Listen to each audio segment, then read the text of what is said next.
I'm Hemant Mehta. And I'm Jessica Blumke, and you're listening to the podcast for friendlyatheist.com.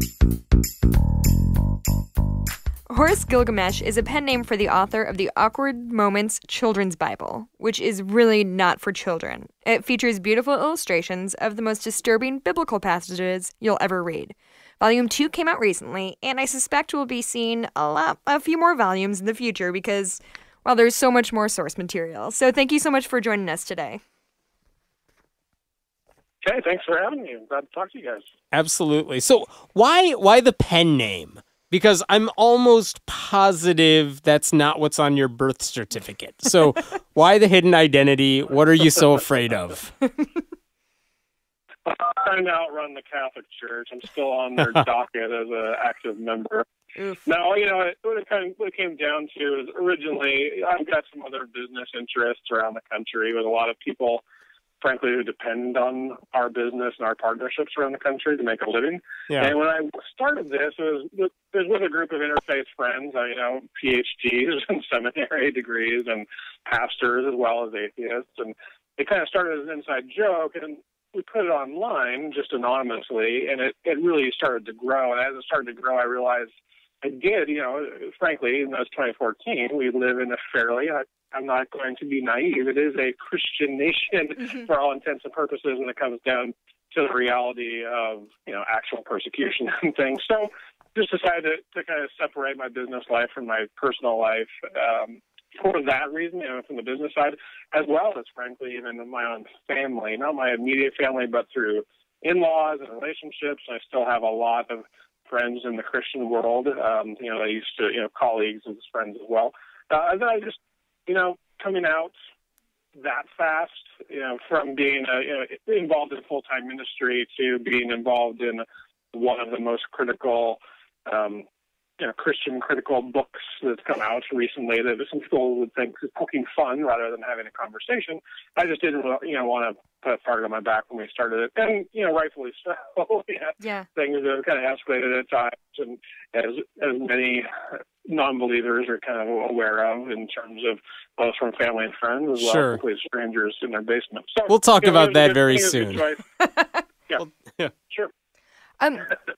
So how do you identify now? Do you call yourself an atheist, or do you still identify with Christianity? No, I do not identify with Christianity. It's a great question. I think the only atheist that gets to claim the fame to be an atheist that everybody likes is Hemant with the title Friendly Atheist. Yeah, he stole that name from us. I wish I had thought of that. If you call yourself friendly, you're friendly. Nobody can take that away from you. I mean, at the end of the day, like when I wrote the first book, I definitely wouldn't consider myself an atheist, mostly out of naivety and ignorance on my own part of what an atheist is, which is why most of the time nowadays I don't call myself an atheist because, frankly, I kind of reject the word. I mean, the point of the word even existed to begin with. So I'm asked all the time, both by friends and family, as well as fans, as well as critics, whether or not I'm an atheist. And even in the last 6 months, by answering that incorrectly with a close friend of 20 years, it ended a relationship. Yeah. By answering that question incorrectly, with a stranger online, you never know what the answer can be. And the point being, obviously, no, I do not believe in God and the Christian God, and I do not consider myself a Christian. And for people who understand what the word atheist means, simply that I don't believe in any God. Sure. So you're almost taking you're taking like the Sam Harris approach, which is that I don't use the word atheist because I shouldn't need a word to describe something so ridiculous that I don't we don't have a word for people who don't believe in unicorns. Why do I need a word for people who don't believe in God? Is that correct? I would say that's where I started. At the same time, though, I will fall back and say that I do it partly out of fear, only with this in mind. Yes, I take the Sam Harris approach, but at the same time, the reason I don't answer yes or no is because my response is usually, well, you tell me what an atheist is before I tell you whether or not I'm going to accept that title or that, and the stigma that goes along with it. You guys aren't new to this. The reality of We're what familiar. the word atheist means to somebody means different things to different people. Absolutely. Yeah. Yeah. And at the end of the day, Do I believe in God? No. Did I wake up this morning and bite the head off of a living puppy? No. So you didn't? You're missing out, man. Yeah. I'm telling you. I know they're tasty, but it's Monday. Week's going. So, do you think somebody who believes in the Bible could be as critical as you are in your books? Like, do you think it's possible to like somehow like point out the ridiculousness in the Bible but still believe its message? You know, let's just get down to what everybody's thinking about today. And I thought Tom did a great job of bringing it up on his blog. People like Christine Wick, for instance. She is, and just to be clear, she's the Christian who kind of shows up basically protesting anyone who's not a Christian. I think she protested a Muslim prayer at like the National Cathedral or something like that. Oh, how dare they? She got kicked out of the prayer at the National Cathedral. You know, one of the first big ecumenical Muslims and Christians coming together kind of thing. She also kind of made headlines, or it kind of became internet famous here in the last couple of weeks by claiming that the Monster Energy drinks were really the spawn of Satan, and anybody that has the M logo on their hat. Right. Yeah. Same lady. Yeah, she's a great lady. But so to answer the question, or to kind of have the conversation, do I think that people are critical of the Bible? Absolutely. There's a difference, though, between being critical and being logical. Or there's a difference between studying it and thinking critically about it, I guess is what I'm trying to say. I mean, I have several friends with PhDs, everything from theology to biblical history to, I would call it regular history. And they know a lot of things, and they have a lot of knowledge, and with that knowledge doesn't necessarily always come wisdom and discernment and to think critically. So, like, I was reading Christine Wick's, I shouldn't say I was reading her book. I was reading excerpts from her book today because I could not stop laughing about her claiming essentially a cloak of invisibility to get into the National Cathedral in order to break up a Muslim prayer service. Right. Because, you know, God protected her. So I went to look at her book. I went to look at her, you know, her Facebook page, and this is a great example. Like, so her Facebook page, which I assume is her private page, and she's got thousands of friends, and I can't imagine it's a fake profile. You know, her cover photo is a giant logo on the back windshield of the car, back window of the car. I guess it's not a windshield. And the giant logo across the entire, you know, just huge letters says, "Truth is hate to those who hate the truth." Huh? Well, yeah, that's pretty poignant, Christine. Have you ever thought about that goes both ways? You know? So, the truth is only whatever she believes, and that's all that matters. They love that word, truth. Yeah. Truth and values. God, they love those words. And American, and family. Exactly. Well, family. Own them all. Well, you guys know how it is. I mean, how often do you get called hateful? Even as a friendly atheist, how often are you called hate-filled or hateful? On the internet, all the time. Encouraging conversations. On the internet, it happens all the time. Thankfully, in my real life, I don't associate with people who would say that. I call him hateful at least once a day. Yeah, Jessica does it every day. He needs to be reminded. Well, I want to go back to Jessica's question, though, because your books, they're really just Bible verses and an illustration that shows that Bible verse in action. In theory, it could have been written by a Christian, because it's not like you're saying it's true or false. I mean, it's just like, this is what the Bible says. This is what it might look like. Here's what a cute illustration of it looks like. I mean, a Christian could have written that. Do you think any Christian could do what you're doing, or why would they shy away from it, I guess? Because that's in their Bible. I mean, well, you know, I think it's definitely possible. And there are some great guys out there. I don't know if you guys know, like the Reverend Fun comic. This used to be part of the Gospel. How do I not know this name? I need to figure. Reverend Fun. That's an awesome name for a reverend. His stuff was used all the time. He was a comic strip writer. He did stuff on a daily basis, and had a pretty huge following in the Christian world. I think he's still around, but he doesn't take it quite as far. Like, he just does a little comic strip about a Bible verse a day kind of thing, and they're not necessarily challenging as mine are.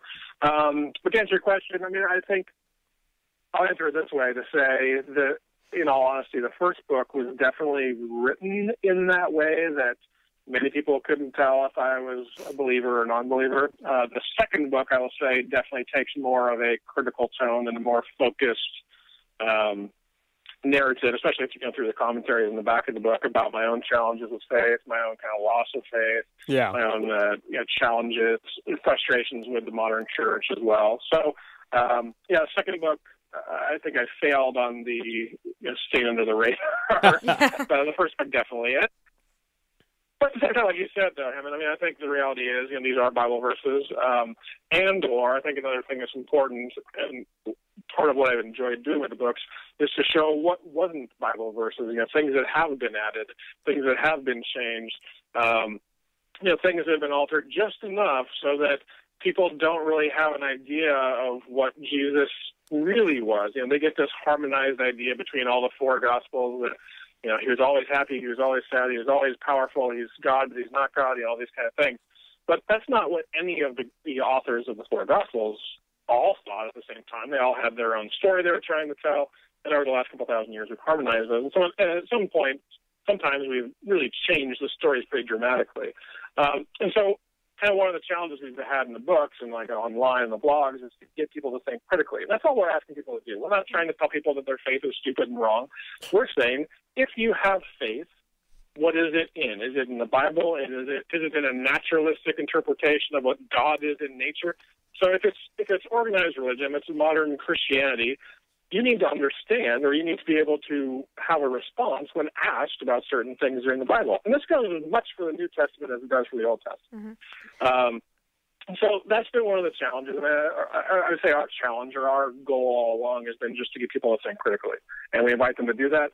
So we do that with silly-looking images that, once you look a little bit closer, hopefully you're going to get drawn in enough to investigate for yourself. Open your Bible. Whether you're a Christian or an atheist, look it up. Yeah. What does it mean in the context of the Bible? What does it mean in the context of modern society?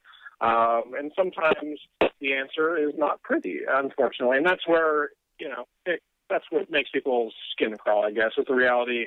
People don't like to take a look in the mirror. It's kind of the mom's cooking thing. It's okay if Christians, write books that challenge the Bible. Even like Dan Kimball, pastor, evangelical pastor and author and professor out at Vintage Faith Church in Santa Cruz, California. He just wrote the foreword for our second book. And he's a professing Christian evangelical pastor who's very involved in, youth group training, and he's got like a 5-book deal now, I think, goes on to coming out for his next series of books. So some Christians really get it. Some Christians, like a Christine Wick, for instance, probably isn't my number one fan. That way. Well, that has to happen with some frequency. That just from my experience, a lot of Christians don't actually sit down and read their Bible cover to cover. So do you, with any frequency, get people saying like, oh, I don't remember this being in the Bible? Does that happen to you a lot? Yeah, we get it both ways. I mean, there's the shock value things, there's some shock value illustrations put out there once in a while, and usually from the Old Testament, to get people to kind of think, oh yeah, talking donkey, I didn't know that was in there, or unicorns, which of course is a translation thing. But what we really kind of excel, or I should say spend a lot of our time in doing, is really taking a look at, okay, the Old Testament's silly. We agree. It's just crap. Let's just not even look at the Old Testament. It's not applicable anymore. It doesn't matter. Oh, except for the fact that without the Old Testament, there wouldn't be a New Testament. Without the prophecies, that kind of Messiah. And people still use the Old Testament. People still refer to the Old Testament all the time. If it's convenient. Yeah, if it's convenient. Sure. Well, let's talk about... Obviously, yeah. I mean, get in. Let's talk about something we alluded to earlier. So before a recent conference in Seattle where you were scheduled to speak, you received a death threat by someone nicknamed God's Little Helper. Adorable. And yeah, you eventually decided to cancel your appearance there. Tell us what was going through your mind and whether this is something that happens often to you. So the only reason to go back, the only reason I really canceled is because it happened so quickly right before the event. So the event, I was supposed to show up and start seeing folks on Wednesday. I got the first letter on Monday, so 2 days earlier, which I consider to be a fairly obvious death threat because it was referring specifically to seeing me in Seattle and kind of knew the schedule. And so I alerted the staff, and we had a conversation about it, and said, okay, I'm still coming. It's not, I don't really take it that seriously. But they were going to give you bodyguards, I think, right? Yeah. Oh, wow. Jesus. Yeah, it was exactly. And so then the next day, we got a second letter. On Wednesday morning, we got a third letter, all addressed to my personal name and my personal mailbox at the house. That's scary. So that fast, if it had happened 2 weeks earlier, a month earlier, something I wouldn't have really thought about. But the fact that it seemed to kind of be like frankly, it felt like a movie. I didn't necessarily take it that seriously, but at the end of the day, when it came down to the event staff offering to hire bodyguards and off-duty police and military from the area to kind of come and protect me, and it seemed too much. I would never ask anybody to take a bullet for my face, on the very off chance that somebody could get out of their basement and have mommy drive them to the event to kill an atheist. But at the same time, I also wasn't going to change the tone and the feel of the event by even being there. So it's kind of a lose-lose, and I think we made the right choice to walk away. What was very inspiring, though, is that even in your absence, many of the other attendees at the conference took those "Hello, my name is" sticker badges, and they all wrote down, like so many of them, and these pictures were online, "Hello, my name is Horus Gilgamesh." They all wrote that down in a Spartacus sort of way, slapped it on themselves, and posted those pictures on Facebook, which I thought was just a beautiful, brilliant showing of solidarity to you, even if you couldn't be there in person. It was, and I'll be honest with you. I mean, I tears are rolling down like a baby when I had a number of folks emailing me those photos. Yeah. Amy Monsky, the head of the Atheist Alliance, started shooting me photos, and George from the Seattle Atheist started. And I mean, to the point where I was trying to kind of move mountains in order to get there the last evening, and I was going to kind of come out and go, well, I am Horus, on stage, with Steve Pinker. But then again, I'm such a, you'd never know it by how boisterous I am in the online world, but I just didn't want to then make that a spectacle. Sure. We're giving Rebecca Goldstein this big award, and I just didn't want to show up and take any of the kind of attention away from the original schedule. So I stayed away. But yeah, I mean, it's been amazing. And then some people have put together some T-shirt campaigns, and there are a couple out there like "I am Horus" on the front, and they've got the death threat lingo from Deuteronomy on the back, which I think is funny. I mean, I think that's great. And I have especially there's somebody actually just sent a photo today of wearing that shirt. On the back, it has the quote of Deuteronomy about whether it's your brother or your sister or whatever. If they worship other gods, kill them, even if you have to do it yourself, or you should do it yourself. So they're wearing that in front of Lake Church. Joel Osteen's church down in Houston. Lakewood, yeah. Picture in the next couple of days. Lakewood Church. So there'll be a nice photo of that lovely verse sitting on the steps of Lakewood. Very nice. I actually have been to a conference. This was many years ago, where Ayaan Hirsi Ali, the ex-Muslim, was speaking, and there were bodyguards. There were bomb-sniffing dogs, at the conference. And it was just one of those things that it's like, this is frightening as someone who is just an attendee at this place. It is a necessary thing to have, though, because, this is at the same conference where there was Christopher Hitchens and Sam Harris and Dawkins. I mean, they get enough threats on their own, but her specifically, people just have it out for her. So it was one of those things you accepted because that's what the price of admission was for getting her to speak, and you wanted to hear what she had to say. But it's a scary thing that speakers, and this is across the board, not just an atheist thing, that anyone would be so afraid of what someone has to say or put out there that they're willing to, issue any sort of death threat. That's scary. Have you, forgive me, Horus, but... Go ahead. If I can hop on that real quick, sorry, Jeff. Yeah. I haven't really talked about this that much because I don't ever, get to have conversations with people because I live in my basement as well. But at the end of the day, I've really done a lot of thinking about this. I don't think the threats come from challenging the Bible, frankly.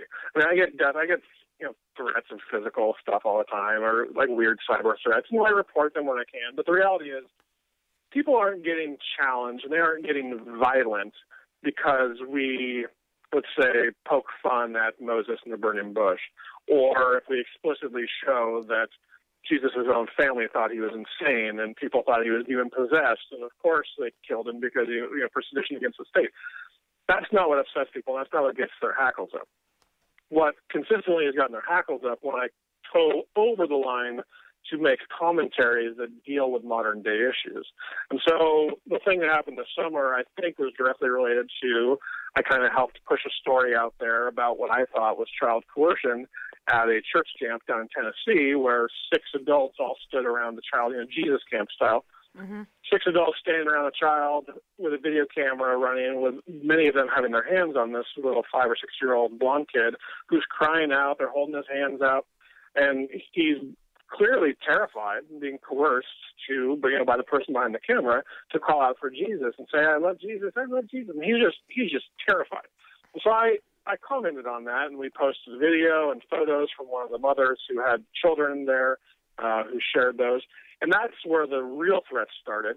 Not because we're having a conversation about Bible verses, but we're having a conversation about what people consider to be their religious freedoms and their religious liberties in this country.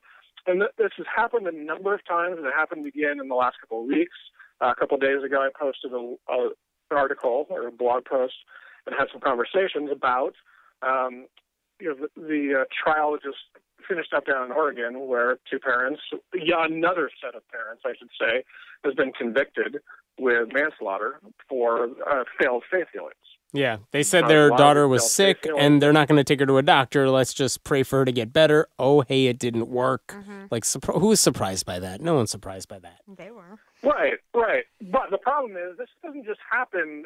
This is not a completely isolated case. And if you follow the story of the Pacific Northwest, Washington, Oregon, Idaho, we have cemeteries where 25% of the headstones are, children under the age of 16. Mm-hmm. Yeah. Because there are some of these sects of this specific church, and the same thing in Pennsylvania. The family in Pennsylvania this last year finally got stopped after they killed their 2nd child by withholding basic medical care. So all that to say, it's not the bringing up conversations about the Bible that gets people's hackles up and threats of terror, for lack of a better term, threats of murder. I think it's really when we're having conversations about Christian culture overall. The same thing talking about the pastor's wife, well, in your area there, wasn't it? In Illinois, the pastor's wife who got the call from her husband that the world was coming to an end, said it was time to prepare the family, so she went and dressed the kids in white, 3 daughters in white, and stabbed them and stabbed herself. And I forgot all the details of that story, but it sounds familiar. Yeah, Jessica's like, oh my God. You would think they'd be thrilled that you're actually quoting the Bible in these books. Right. So yeah, like there's some other reaction to it. Well, again, though, it's not. It's the conversation. Well, I'll put it this way, real quick, if I can. I don't blame the guy or gal who calls himself God's little helper for giving death threats against me. Who I blame are people like big Christian religious leaders right now who have kind of instituted this fear of Christian persecution, this false sense of persecution. So folks like Franklin Graham, for instance, or Joyce Meyer, these people are out there telling Christians, now is the time to stand firm, we're under attack, the enemy is coming, the end of days is here. The whole idea of having a martyr complex. Mm-hmm.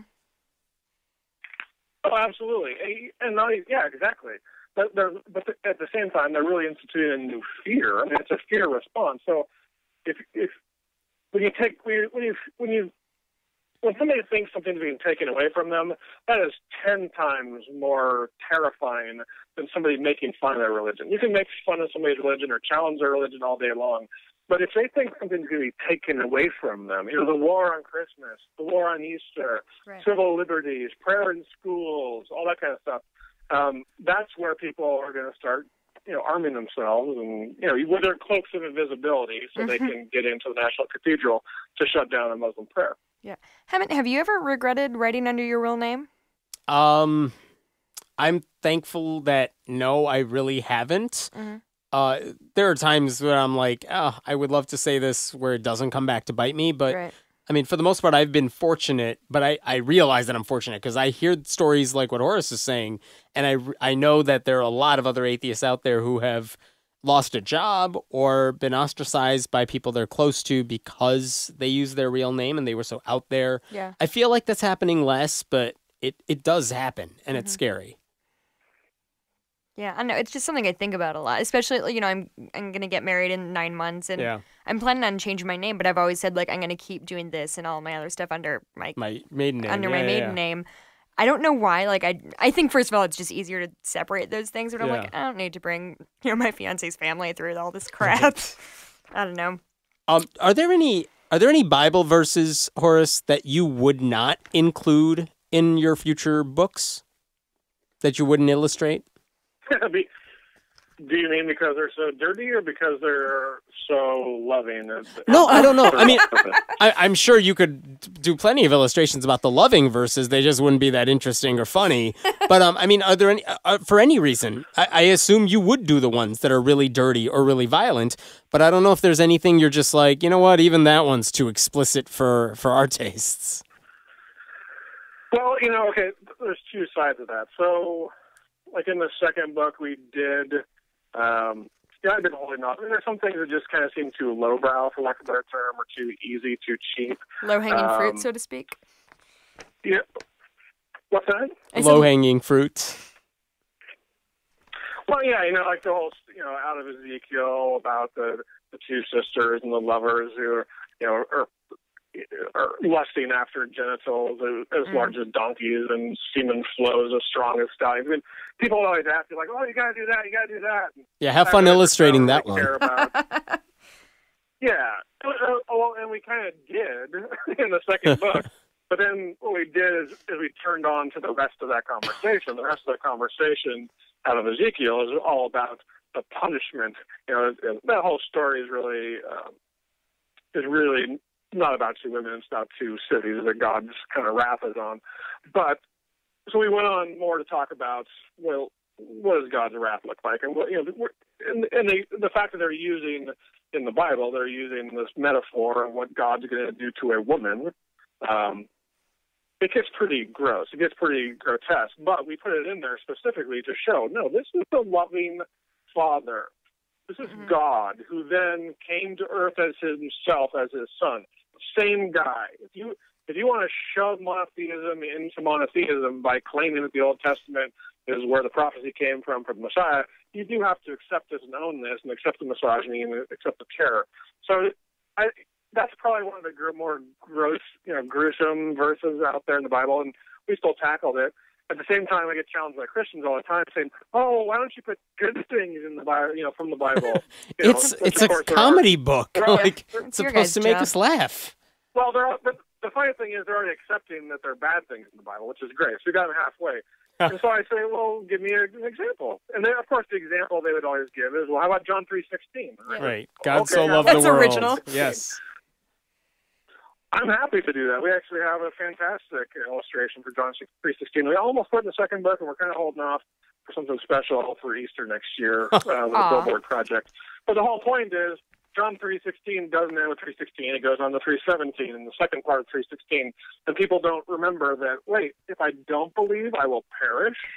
Oops. And what, you know, it's not just about God coming because he loves us all. There's still this, you know, low-hanging just fruit of murder and wrath and torture. And so even the good stuff isn't all that good.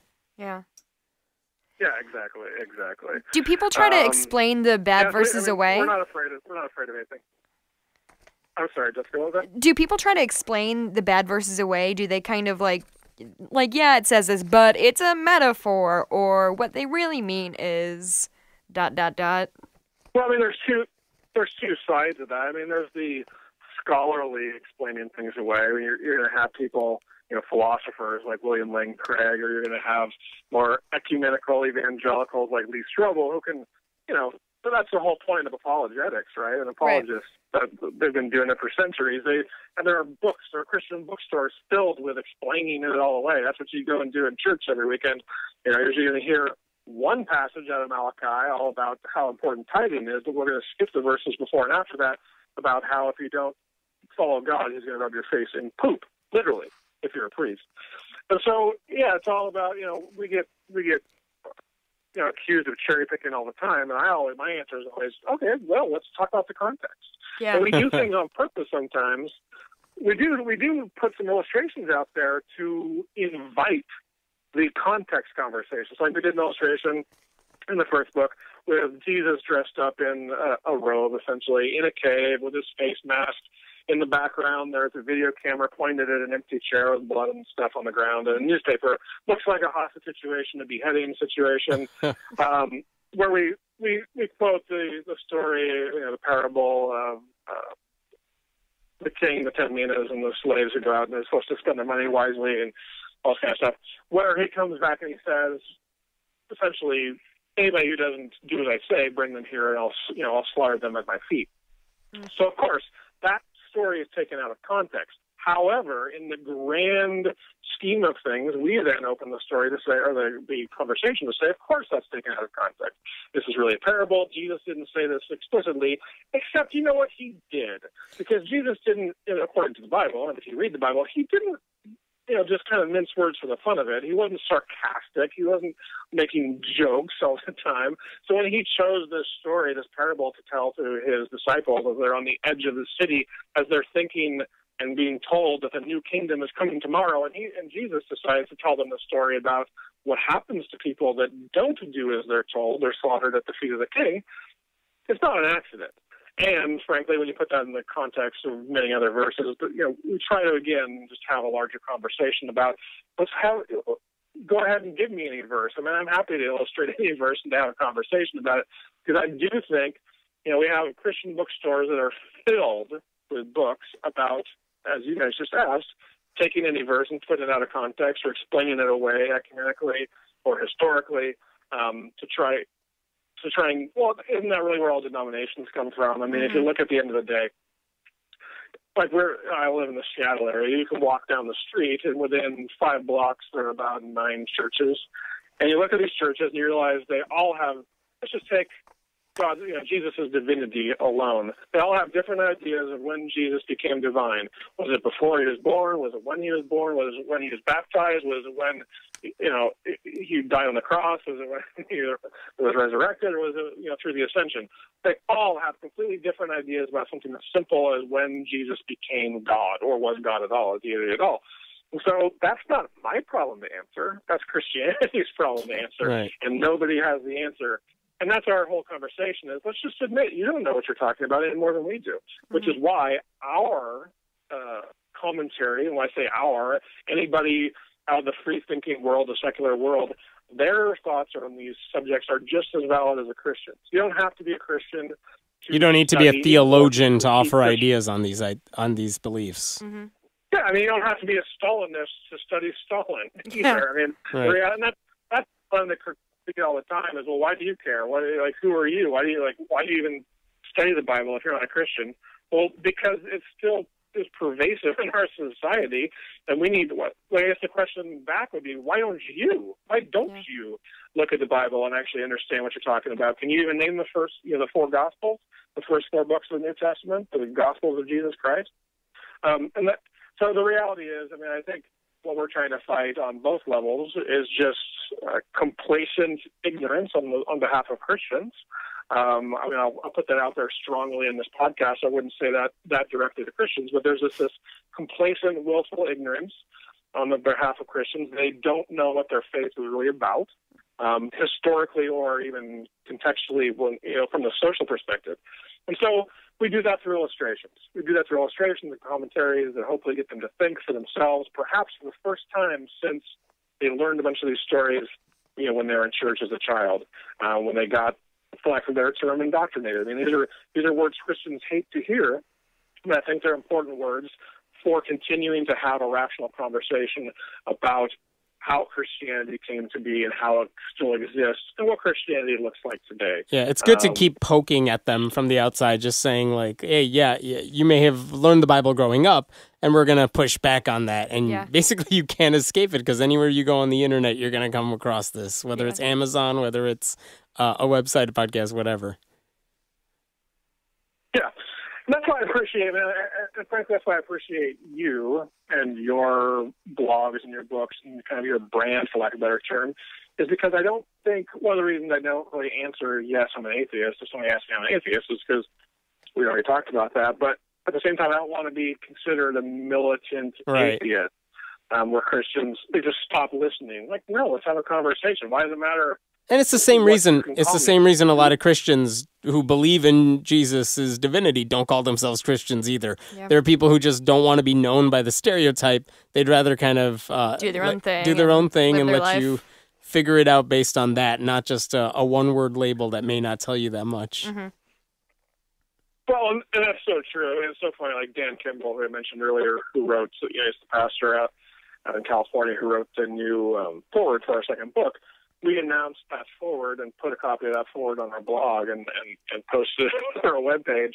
And somebody posted it to some kind of Christian, like Jesus Daily kind of site, or those are the best sites. And within an hour, they're amazing. Yeah, Dr. Aaron Tabor is my favorite guy on earth.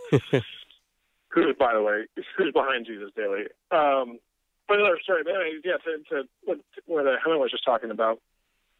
Dan Kimball wrote the foreword for our book. Within 2 hours of that being posted online, there were like 150 or 200 really, really angry posts on our blog from Christians, essentially calling him a heretic and an apostate and not a true Christian, and people like him and, Brian McLean are the reason the church is going to hell in a handbasket. And, we're one step away from Christine Wick, who thinks Monster Energy drink is Satan. I mean, it's just not much. If it makes you feel any better, I could make a blog post that says the sky is blue, and I'll have people saying I'm bad for atheism or whatever. Like, you could post anything. People will get mad about it. Mm-hmm. It's just a rule. Sure. It's a rule. It's a rule. But at the same time, I think we've done pretty well towing the line. I mean, I think, where we have a challenge as, a group of, everybody on this call here are writers and authors and communicators, and the challenge is continuing to invite conversation, not just invite ridicule. That's why I appreciate what you guys are doing, and that's what we try to come at it is. I'm sorry if this makes you uncomfortable, but it's an important conversation to have. Mm-hmm. And frankly, I mean, I will say on this call, I do get, not as much anymore, but I used to get just as much angry email from atheists as I did from Christians, because I was being We're an angry too people. easy on this because of my position on politics or abortion or XYZ. So, you can't please everyone all the time, but at least we were having a conversation. All right, Horus. Well, thank you so much for having a conversation with us this evening. We can find you. Do you have a website? Yeah, awkwardmomentsbible.com. But really, most of our stuff's through facebook.com/awkwardbible. Awesome. And the books are called The Awkward Moments Children's Bible. Volumes 1 and 2 are out, and volumes 3 through, I assume, Infinity. 47, are going to come out soon. So, Horus, thank you so much for joining us. Just in time for Easter with volume. Just in time for Easter for volume 3. But thanks for being such a friendly atheist. Awesome. Appreciate the call, and you guys have a time. Stay warm. You too, man. Thank you so much. Have a good one. Thanks for listening to the podcast for FriendlyAtheist.com. This episode was taped at Cinnamon Sound Studios in Aurora, Illinois, and the music was written and performed by Brad Chagdis. If you like what you're hearing, please consider making a contribution at patreon.com/Hemant, that's He-Man-T. We appreciate your support. I'm Hemant Mehta. And I'm Jessica Blumke. We hope you'll join us next time.